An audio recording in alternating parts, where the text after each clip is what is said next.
All right, we'll go ahead and move on to our next presentation, Foods of Africa and Cultural Competence, Lahafi Crawford. Lahafi, if you want to come on the camera.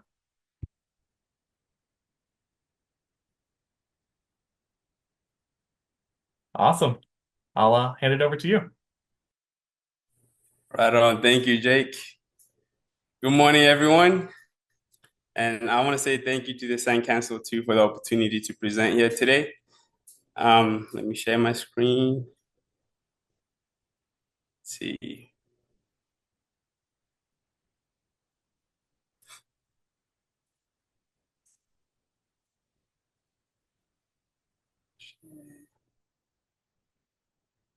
Right.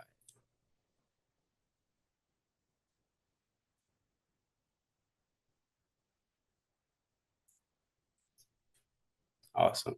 Is this on a slideshow mode? Can anyone confirm? On your end, is it oh, there you go.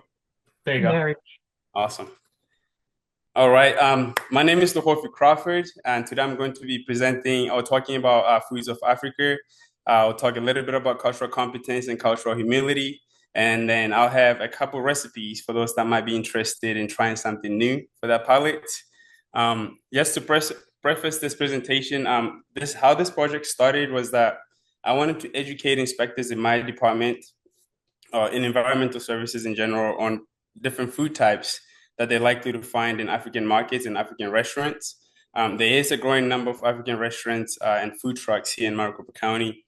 And I also wanted to understand the relationship and how we can better the relationship between us as inspectors and operators in these facilities, because it wasn't always received well, right? As a regulatory agency, when you walk into this facility, some of the operators come from places that are not as regulated. So they have a hard time with us or accepting that we're there. They talk very little, so communication wasn't there.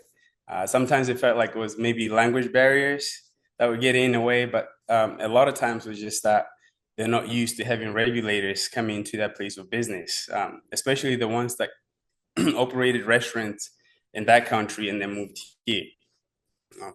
So I also wanted to understand how we can better that relationship and maybe, talking to them, the operators, and also sharing that information with the operators in my field, um, to see how we can, have a better approach and a better interaction, so that our inspections are effective and can lead to long-term changes in these places.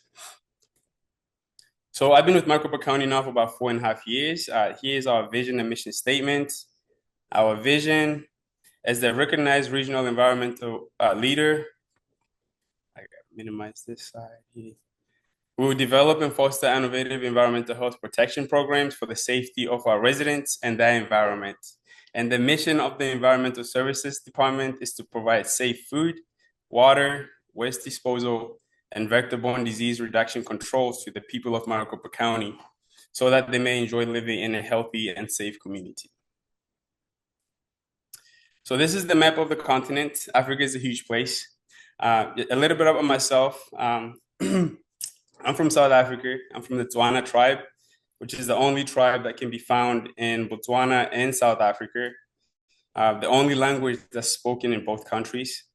And the continent of Africa has 3,000 ethnic groups and more than 2,000 languages. Just for perspective, in South Africa alone, we have 49 different languages, and everyone speaks at least four languages, and English, including English. So there are hundreds, if not thousands, of different dishes and cooking techniques. So I'm going to be sharing a very small fraction of those dishes here. And I focus mainly on Ethiopian cuisine, Ghana, and Nigeria. Reason being, those are the three most represented countries here in Maricopa County. So a lot of African markets, African restaurants, and retail stores are owned and operated by folks from Ghana, Nigeria, and Ethiopia. So I wanted to share food that inspectors are likely going to see, but I also included food from where I'm from in South Africa.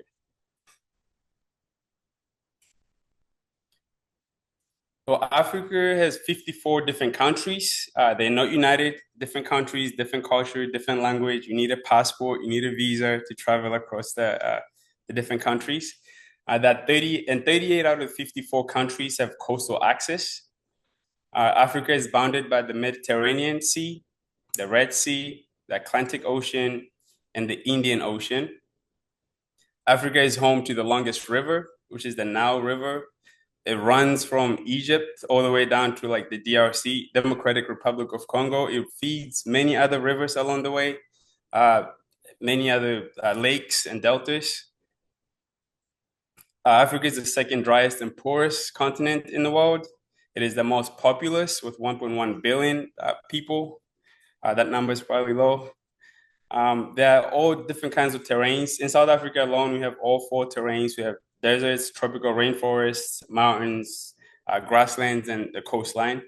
The countries that are along the equator, like Central Africa, they have tropical rainforests, like Equatorial Guinea, and also Mozambique, Madagascar. They're known for their tropical forests. 70% of the population survives on less than $2 a day. Now, $2 can be a lot of money in some parts, depend, the currency exchange, but that's still very little. And then I added a bullet on here about hunting and game meat. I know hunting can be a controversial topic, but where I'm from, that was our livelihood. And big game hunting actually it's good for the economy because the funds that's generated from that goes back into the communities or local residents in that area. It provides jobs as well, provides food for the local residents. So it's just part of the economy in most African countries where hunting is common or tourism in general is common. Traditional methods, I just wanted to share a few pictures here that kind of brought back my childhood.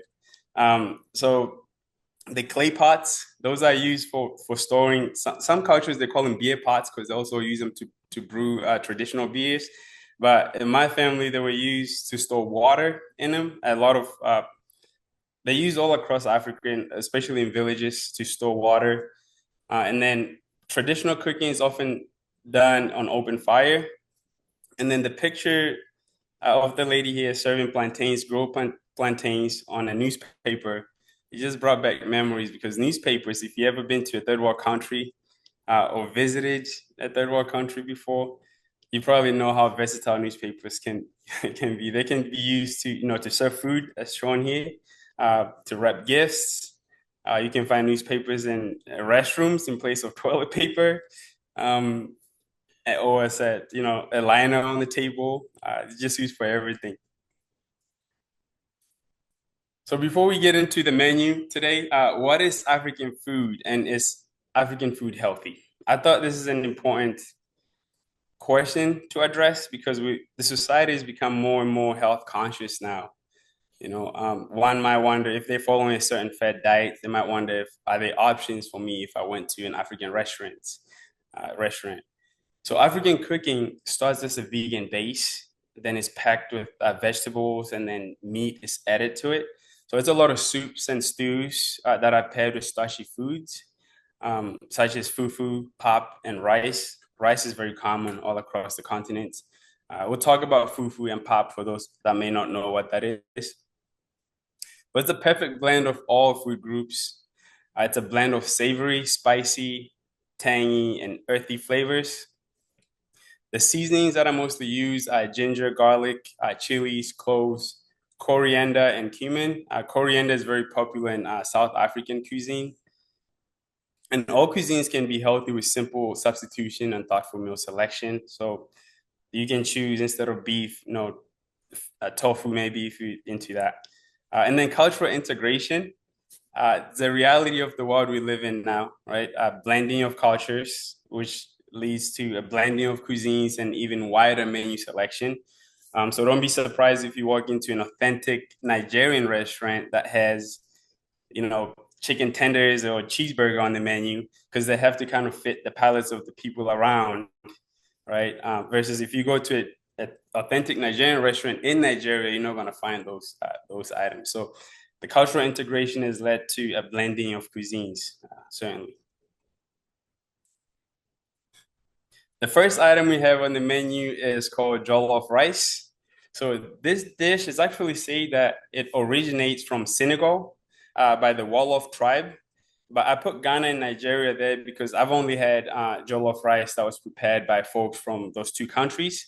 It's really good. There are many different variations of this, but it's essentially just long grain rice, tomato paste, and vegetables of your choice. But it's a cooking method that's kind of makes it different from like a fried rice. It's how it's made. And then the seasoning, obviously, it also makes a difference. The next item we have is injera. It's a spongy flatbread, and this is actually used very similar to how you would use a tortilla. And it is made with teff. Teff is a superfood or super grain. It is the world's tiniest cereal grain, but it's very nutrient dense. So this is very healthy. It's a healthy product. It's very popular in Ethiopia and Eritrea.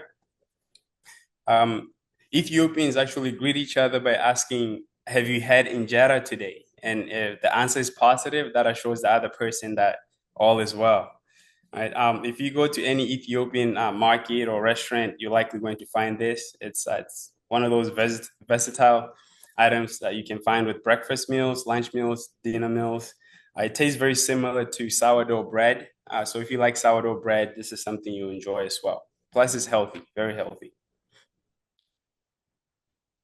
So this is teff. This is the teff flour or the grain that is used to make the injera. It is a gluten-free grain that is native to the Horn of Africa. So Ethiopia and Eritrea and Somalia, South Somalia, they also grow that. There are states here, like in Nebraska and New York, believe it or not, that are growing teff, but it doesn't look the same. It's not as reddish in color.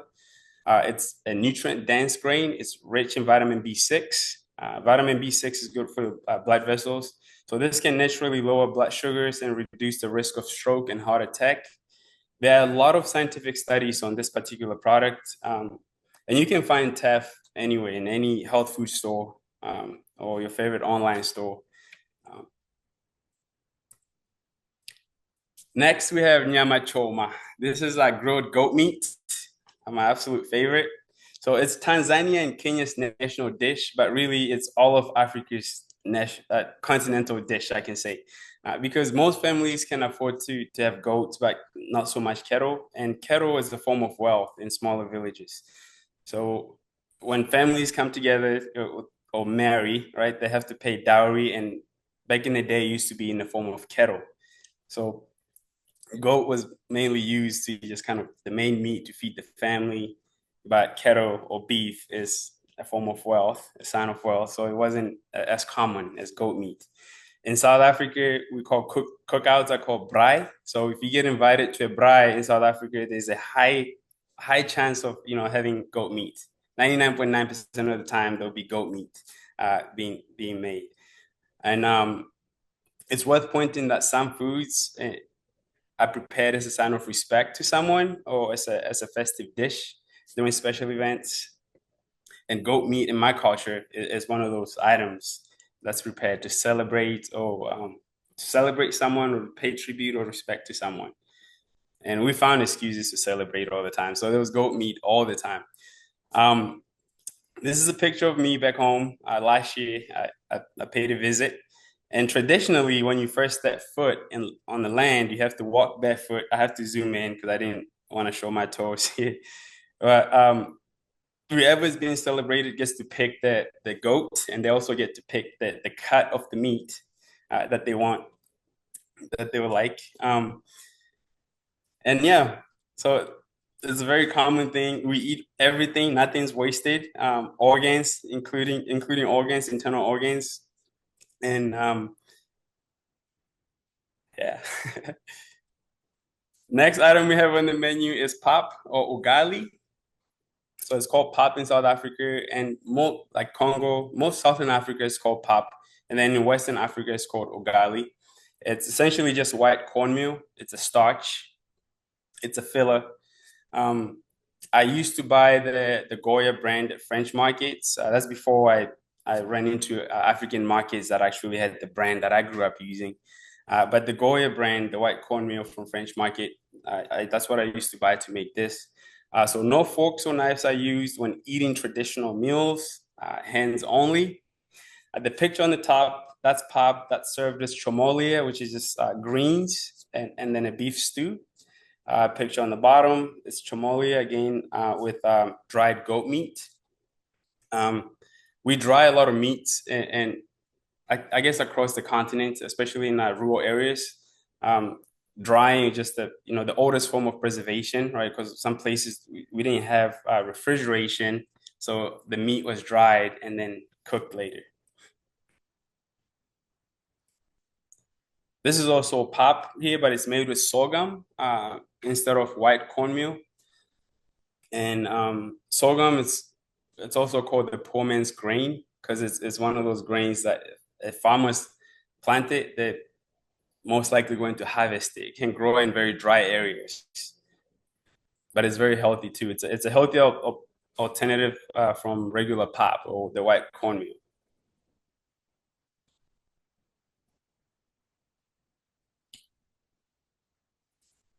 The next item we have on the menu is fufu. This is very common in West African cuisine. So countries like Ghana, Nigeria, even Senegal, they eat fufu. It's made by boiling starchy root vegetables and mashing them into a dough-like consistency. Again, traditionally you eat this with your hands, no forks. So it's yams, plantains, and cassava that's used to make this. It is a temperature sensitive item. So all the items I've showed earlier, I should have probably mentioned this, except for the injera, the bread, they're temperature sensitive. So if you see them at African restaurant for us inspectors, they have to be maintained at temp hot holding above 135 and so forth.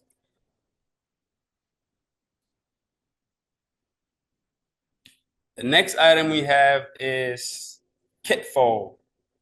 So this is raw meats beef. It's actually one of the items that led me to wanting to create a presentation, an educational presentation for my team, because I was on a ride along with an inspector, and we went to an Ethiopian restaurant, and this item was on the menu, but there was no consumer advisory, and I knew what kitfa was just because I was familiar with the cuisine, Ethiopian cuisine, to a degree. Um, and this item was on the menu, and there's no picture, and the description just read minced beef served as two sides. So for an inspector reading that, they would not know that that's a raw product and it's something that requires a consumer advisory. So we had them change the menu to add the consumer advisory and also include the word raw on the description. They actually added a picture with the new menus. So it's usually served with salty cheeses and collard greens. This particular picture here, you can see injera, the spongy flatbread that we talked about earlier. It's served with that. So in Ethiopia, it's very popular to eat raw meat. You can go to a market and there'll be hindquarters and all kinds of different raw meats. You can just get a cut, they put seasoning in it, and it's served that way. Um, so they use it's called beta beta. It's a blend of 12 or 13 seasonings they put together and season it. Never tried it, but was sharing because we do see this in restaurants here in the valley. Next, we have Bani Chow. Now we're going back to South Africa. This is from Durban. Durban is a very culturally diverse city in South Africa. And this dish in particular owes its origin to Indian immigrants. It's basically just beef stew that is served in a hollowed loaf of bread. It's really good. I grew up eating this. It's a popular fast food or street food in South Africa. So just a brief history, Indian residents or immigrants have revolutionized the market, I'll say the food trend in South Africa. Because before we used to go to markets to buy raw ingredients to take home and cook, and then they open markets where you can go to the market and buy a hot plate of food, in addition to all the raw ingredients that you can get at markets. And this became very popular in Indian markets. Now it's all over. It's like one of the staples in most markets in South Africa. I grew up in a small farm town, Mafikeng, outside of Johannesburg. But uh, this is the picture of the market in my town. I don't have a lot of family living there, but I used to get Bani Chow from here. I went back last year and I couldn't get bunny chow here because what I do now for a living, right? My eyes just gravitated to all the health violations in this picture. I mean, there's so many to count, but every stand that has a little table. I don't know if you guys can see here. These tables, if you can see my cursor, but there's tables in front of every stand that serves food. These are supposed to be portable hand washing stations with the catch bucket underneath. And now these folks, they don't. It's just too much work, additional work. So they don't. Nobody get the portable hand washing station. They do all the cooking in the back behind the concession stands, and then the food is served at the front. There is no running water here. Um, these are things that they didn't bother us growing up. We used to go here to get fast food. We didn't get sick, partly because foodborne illnesses of any illness is never associated with food, right? Food is medicine in my culture. So there's never a correlation. Nobody ever thinks, oh, you got sick because of improper food handling, right? Um, so I revisited this place just to see how things are because it had been 13 years since I was back, and not much has changed. On the bottom left here, we have fish. Again, it's exposed to all contaminants. And salt fish is very common. Fish in general is very popular in Africa because most of the continent is subtropical. So there's a lot of rivers and lakes. So fish is a popular item in all of the continent, all over the continent. So I wanted to share this picture. I used to get bunny chow at this exact market. I couldn't take the picture directly, across from the vendors because they were not happy. The next item we have on here is meat pies. They call samosas in a lot of Nigerian restaurants here. I've actually had this also in a Cuban restaurant. Um, Also, it's called samosas. But in South Africa, we call it meat pies. They're fried, flaky pastry dough filled with flavorful minced beef, sausage. In South Africa, we call it boroso. These are the ones that I grew up eating, meat pies with boroso. Or chicken. I've never tried one with chicken, but I've had the minced beef one here and the sausage one back home. They're very good treats. The next item we have is called ogbono soup. So ogbono is the seed of the African mango that is dried and then is grounded into a powder, and that powder is used to thicken um, the soup or the stew. It is very healthy, so it's popular in West African dishes, especially in Nigeria and Ghana. But because of its health benefit, it has gained a popularity over the years in all of the continent. Um, it's a quick story. In my village back in the early 90s, even late 90s, malaria went rampant and everyone was making and serving ogbono because of supposedly, you know, it helped with malaria during that era. And that's how the dish became popular. And now they make it in some restaurants, especially in smaller towns in South Africa. Um, so it's a great source of fiber, protein, lots of healthy fats. It contains vitamins and minerals such as vitamin C, B1, magnesium, potassium, and amino acids. African mango extract is actually a supplement that I take and I recommend to everyone. There's a lot of scientific studies on this as well.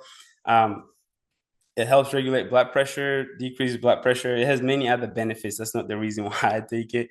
But you can find the African mango extract in any health food store or your favorite online store. Um, but it's the ogbono, the African mango, that has that makes this soup as healthy as it is. They add a lot. This particular recipe has sardines. I'm not a fan of sardines, but it has internal organs. They pretty much take everything that's said to be healthy and put it all in one. Make a stew or a soup, and then so it's different. I've had it maybe once that I can remember. Uh, and yeah, it's a tough one. It's just healthy. I'm sharing it because I have seen it in a restaurant here, and it's a healthy option. It's hard to find it appetizing just from the look. The next item we have is mui mui. It's a bean pudding cake with protein. I've only had the ones with boiled egg in it. I've never tried one with liver or crayfish. It's pretty good. It's also versatile. I've had it with tea. I've seen it served as a side with the lunch meal or at dinner time. It can be paired with pretty much anything. It's savory, it's fluffy, it's soft.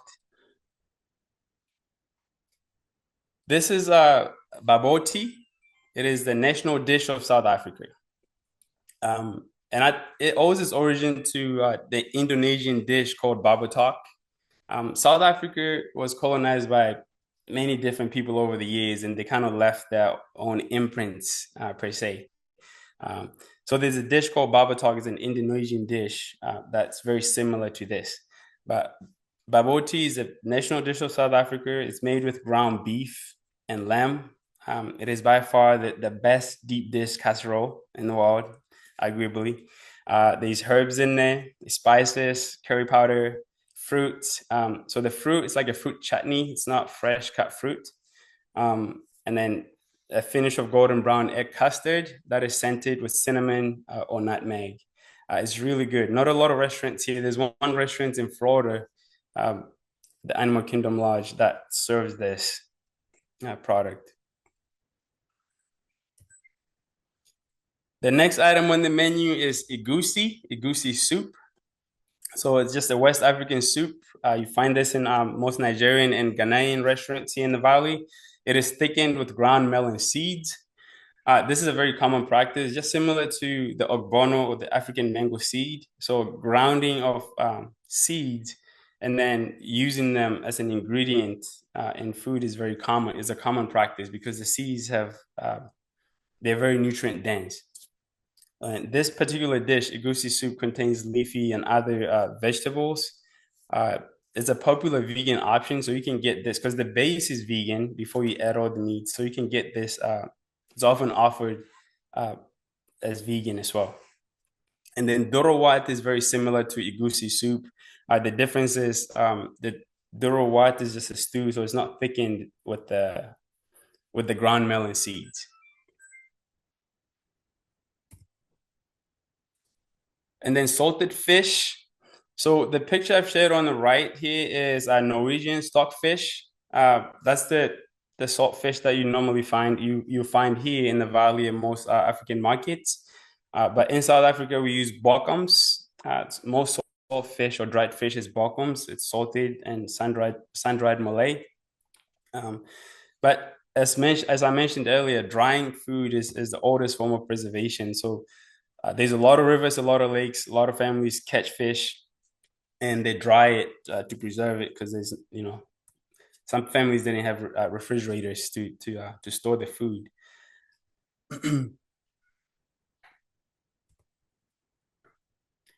Other popular food in Africa include biltong.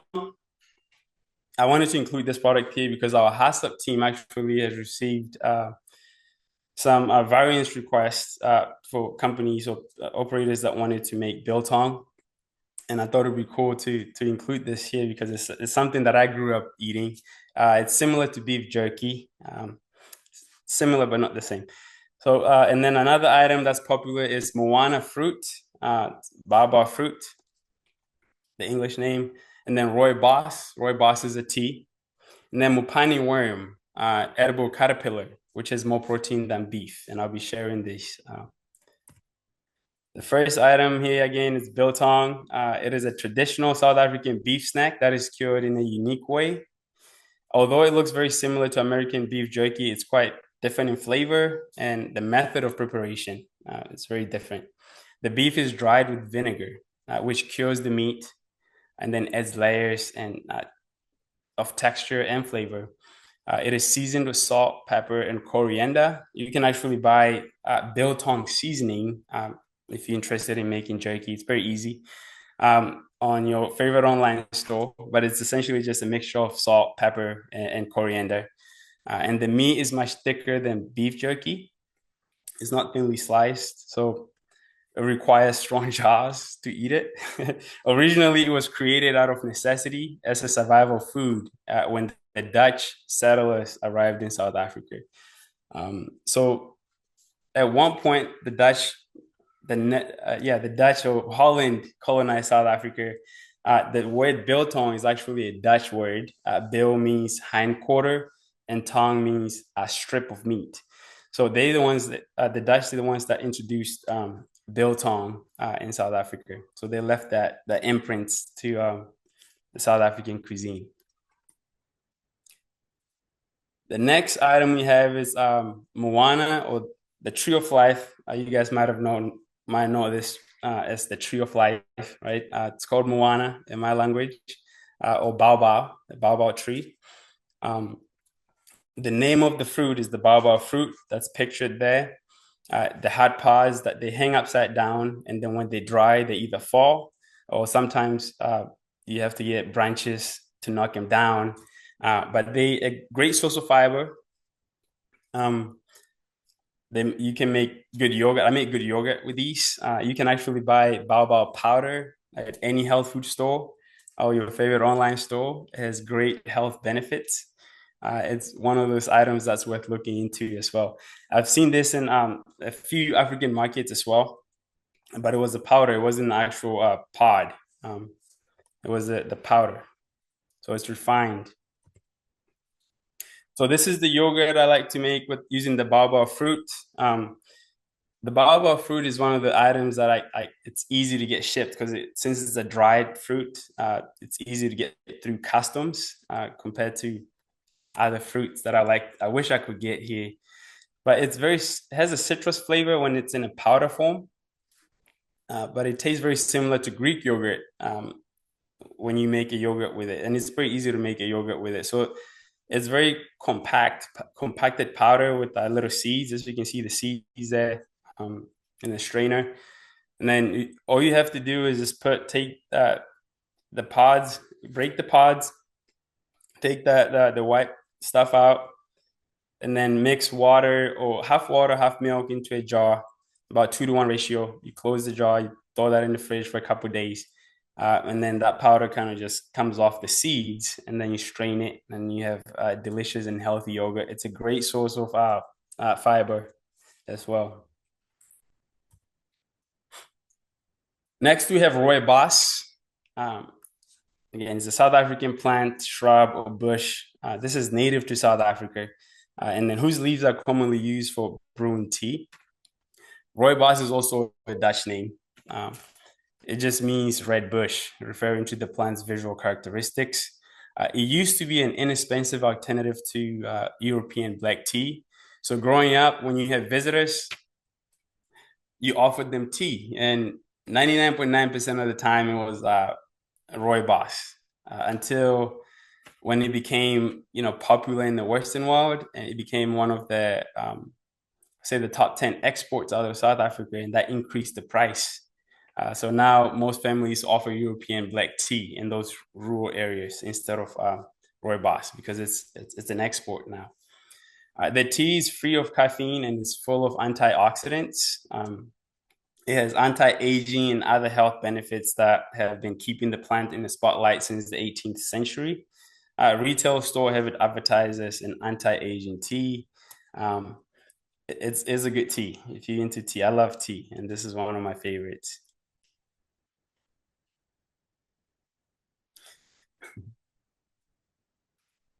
The next, I wish this was live, to be honest. I would love to see the facial expressions from you guys when seeing some of these foods. But this is Mopani worm. And I wanted to share this because about a year and a half, 2 years ago, I helped inspect the swap meet. And they had edible ants and like caterpillars. One of the vendors had that there. And it just kind of brought back memories. I didn't realize that we were not the only ones eating, worms per se. Right? So this is called pani, because they feed on the mopani tree. That's the name of the tree.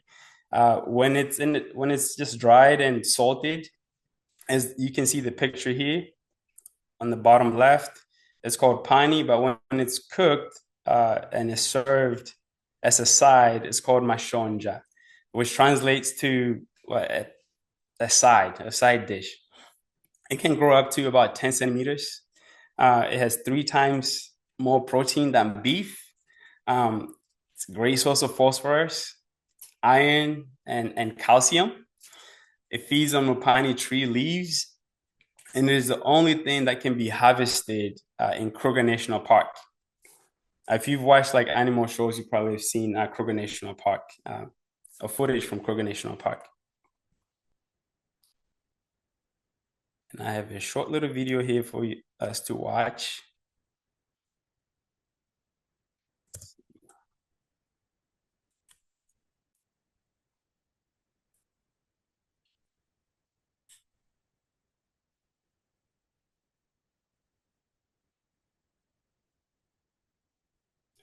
Still see the video. Rangers are accompanying villagers into the park. 10 people from each village have been selected. I am a 50-year-old unemployed widow with 7 children. I brew traditional beer for a living and only get grants for 2 of my children. We will eat some of the worms and sell some. The Mopani worm is a caterpillar rich in protein. It's also a source of income. It lives mainly on the Mopani tree. Worms are also hunted by aging and frail lions. This could prove dangerous if armed rangers are not on hand. Other natural foods which Lahati, the video isn't actually like presenting. Oh, the video isn't presenting? No, we can still only see your slideshow. Oh, okay. Let's see. Let me try something. Thank you for letting me know. No problem. Second.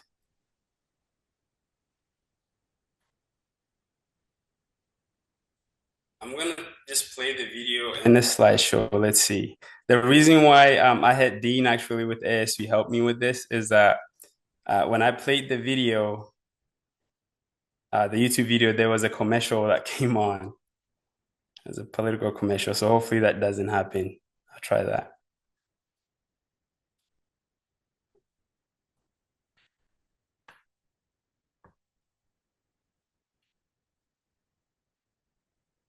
Okay.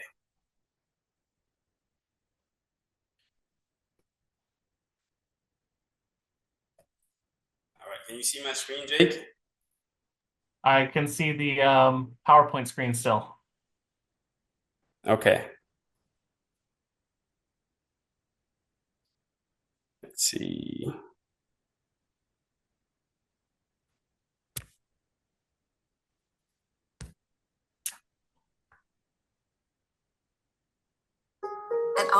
Can you see the video now? Yes. Okay, sorry about the commercial.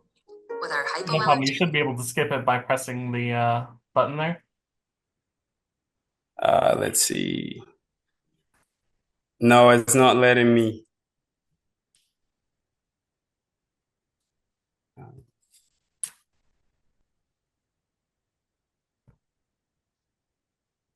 That's okay. We can skip it. It's not a big deal. It's just basically so during rainy season, let's see from current slide. During rainy season, the park closes for a day or two and get locals into the Kruger National Park. So they're all protected. The guards have guns to protect the residents from, or the locals from animals, just to harvest the Mopani worm. The reason being, the worms can actually turn a green Mopani tree into looking dry and dead in a few days, right? And during those seasons, they want everything to be green and lush for tourists.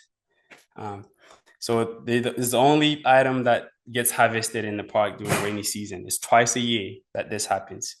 It feeds the families. It also, provides some sort of income to the families that do harvest it because they can sell it. Oh, sorry. Trying to skip here. There you go. All right, moving on. Food safety challenges in Africa. So food safety is a critical issue in all of Africa. About 13,700 deaths and 91 million illnesses are reported yearly. This number is probably a lot higher because most cultures, as I've mentioned earlier, food is medicine. So they never associate any illness or foodborne illnesses to improper food handling or anything like that. As you've seen the picture that I've shared earlier at the market that I grew up eating in. And a lot of people don't go to the hospital or report these illnesses. That's another issue there.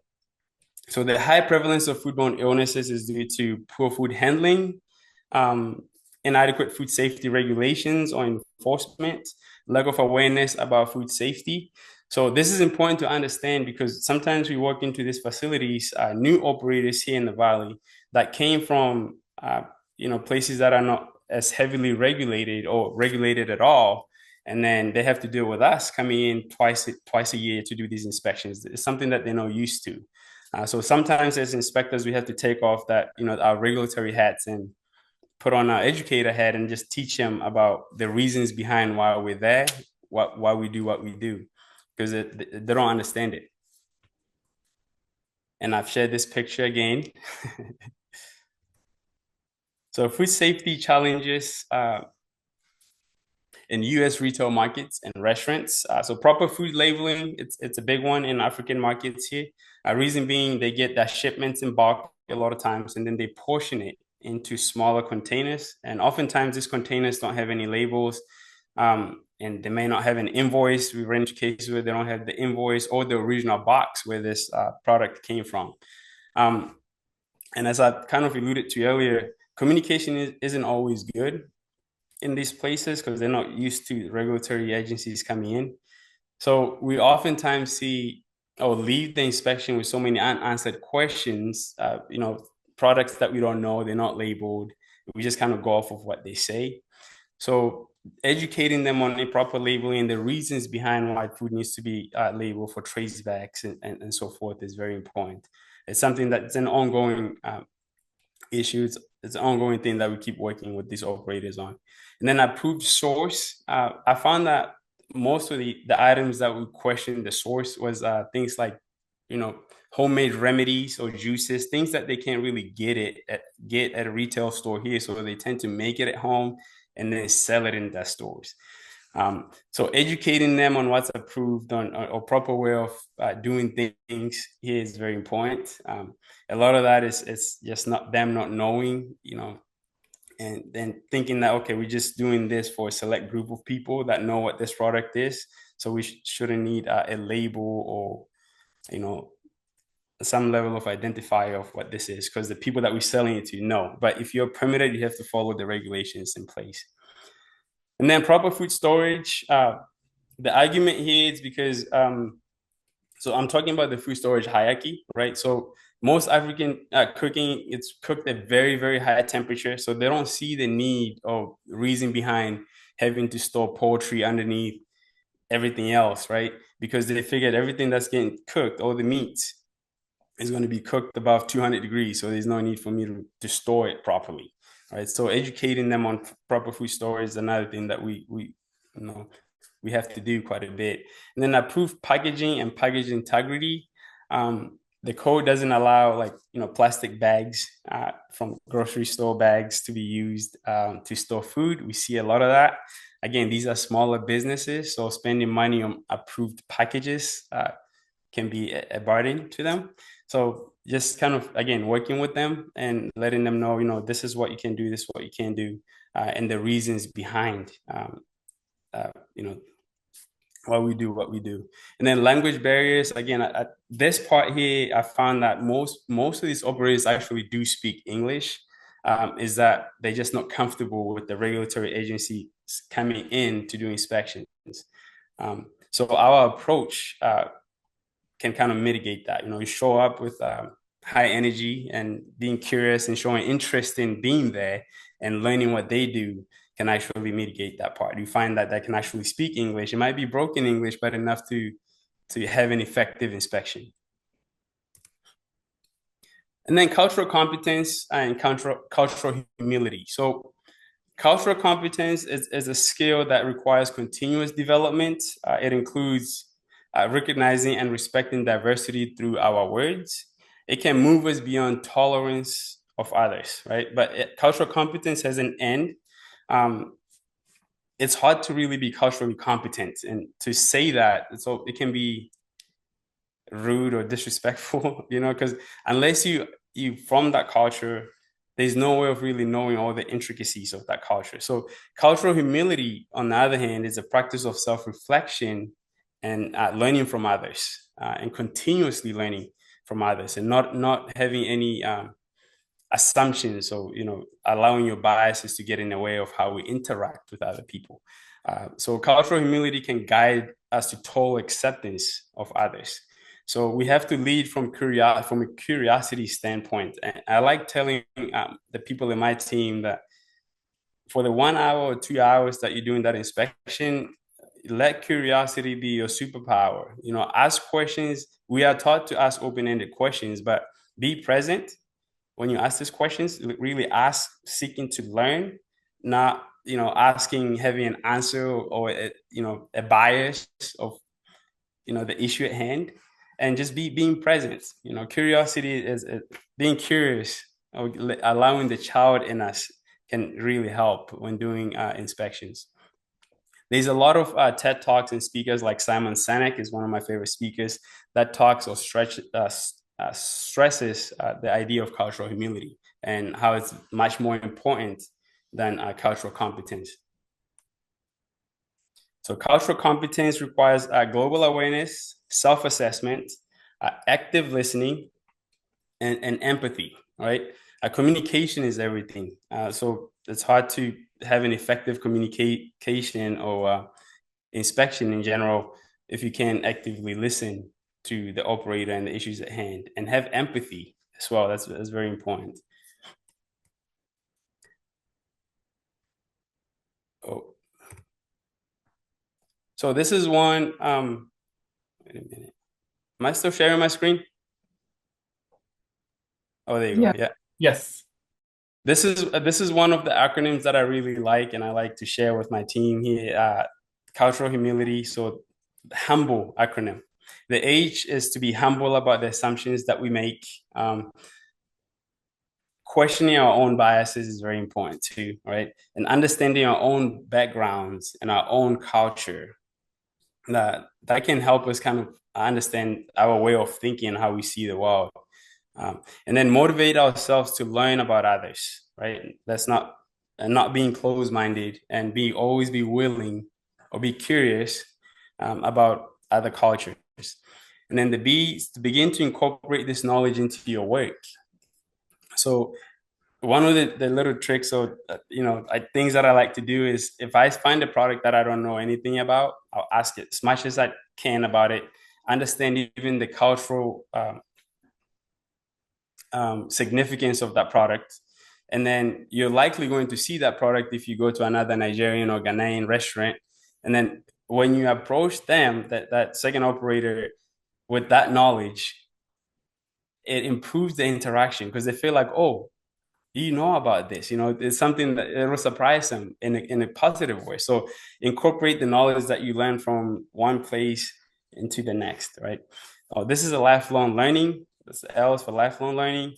And then E, emphasize respect. We have to be respectful at all time, right? Cultural humility during inspections. My favorite acronym for this one is ASSESS. So A, ask questions in a respectful manner. The S is to seek awareness. Suspend any judgment, the S. And then E, express kindness and compassion. And then S, support a safe and welcoming environment.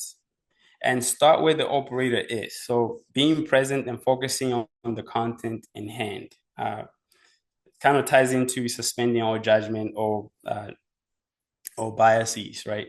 So try to only focus on the problem that's at hand, and not judge based on what you might have known, right? What you assume that you're competent about.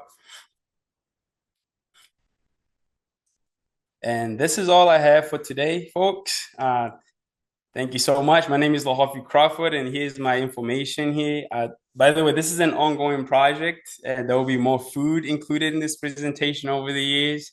And then, as promised, I have a recipe references here. This is the Taff flour pancake. For those that like pancake, you can either take a screenshot of this or just shoot me an email and I can be more than happy to send it to you. It's a great alternative to regular pancakes. If you like pancakes, it's a healthier option. It's not as fluffy, but you can make it fluffy if you adding, beating egg white separately. But it's very healthy. And then the next item on the menu is the baobab yogurt. Using the baobab fruit, you can buy the baobab powder from any health food store. Add that powder to your protein shake, your green smoothie, whatever that might be, or make a yogurt with it. It's also very good. It's very simple. You just need water or milk, or any liquid of your choice, really. A 2-to-1 ratio to make this. And then that is all. I'll open up to any questions, comments. Awesome presentation, Lahafi. I think we should have had you a little bit closer to lunch because I'm hungry now. Thank you. Thank you. We'll go ahead. We'll pull up some questions. I think I saw that we had some there. First one, I love teff. Great ancient grain for people with food allergies. Yes, This it's really interesting. good. Okay. Yeah. No, I was gonna say teff is very good. I use it a lot. I like the teff pancakes. That's why I shared that recipe. I've actually shared that recipe with a few inspectors in our department as well, and I've had good things. So anybody that you have a gluten allergy, that's a good option. I think I'll have to try those out. Very interesting. Thank you. And then, have you found a chibuku shake during any of your inspections? I want to know who wrote that because so Chibuku is a is traditional beer, and the reason why I'm surprised somebody knew what Chibuku is. It's traditional beer that can be used or done brewed using marula trees, and that's also can be harvested in the Kruger National Park actually, but no, I've not seen Chibuku beer anywhere in the United States. Interesting. We have a question. Can you share your contact info again? And then along with that, I wanted to ask if maybe you could post a link to that video that you couldn't play, just so that people could watch Watch it it. one time. Yes, yep. Yeah, I'll go ahead. I'll post the link on the comments on the chat, and then I'll also add my contact information on here as well. Awesome. All right. I think that about wraps up our questions. Let's see. Yeah, I don't see any more. So I think we'll go ahead. We'll just maybe take an early little break here. Lahafi, thank you so much for your time. Thank you for sharing your knowledge with us and getting us all a little extra hungry before lunch. Thank you. Thank you. Awesome. We'll take a break, everybody. Awesome. Have a good one. You too.